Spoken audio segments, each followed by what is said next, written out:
بسم اللہ الرحمن الرحیم۔ ڈاکٹر سر علامہ محمد اقبال 20ویں صدی کے ایک معروف شاعر، مصنف، قانون دان، سیاست دان اور تحریک پاکستان کے اہم ترین شخصیات میں سے ایک تھے۔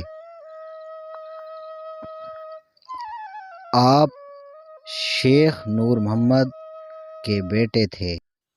شیخ نور محمد 18ویں صدی کے آخر یا 19ویں صدی کے اوائل میں کشمیر سے ہجرت کر کے سیالکوٹ آئے۔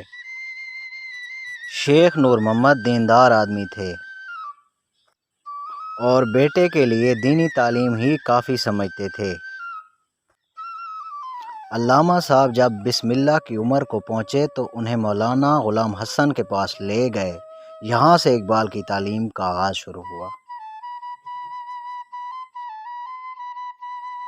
ڈاکٹر علامہ محمد اقبال پاکستان کے شہر سیالکوٹ میں 9 نومبر 1877 میں پیدا ہوئے۔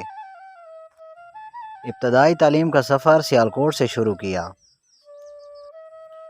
اس کے بعد لاہور کے گورنمنٹ کالج میں BA کی کلاس میں داخلہ لیا۔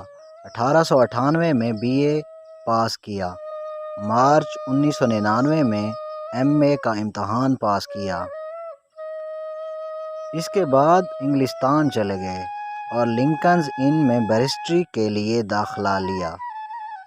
پھر آپ نے جرمنی کی مشہور یونیورسٹی جس کا نام میونخ یونیورسٹی ہے سے فلسفہ میں PhD کی ڈگری حاصل کی۔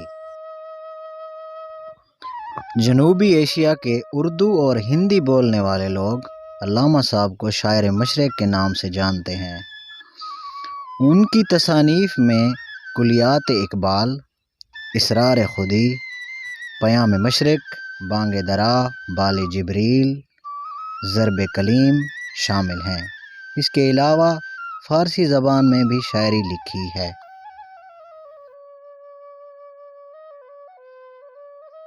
آپ نے 1930 میں 2 قومی نظریہ پیش کیا کہ ہندو اور مسلم 2 جداگانہ قومیں ہیں اور مسلمانوں کے لیے جداگانہ مملکت کا ہونا لازمی ہے، جو کہ انہوں نے دسمبر 1930 میں الہ آباد کے مقام پر خطبہ میں واضح طور پر بتا دیا کہ مسلمانوں کے لیے ایک الگ مملکت کا قیام بہت ضروری ہے۔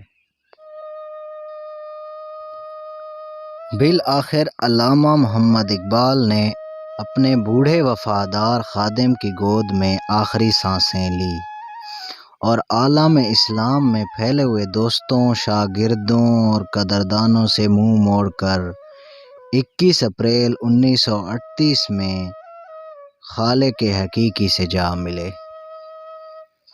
آپ کا مزار پاکستان کے شہر لاہور میں واقع ہے۔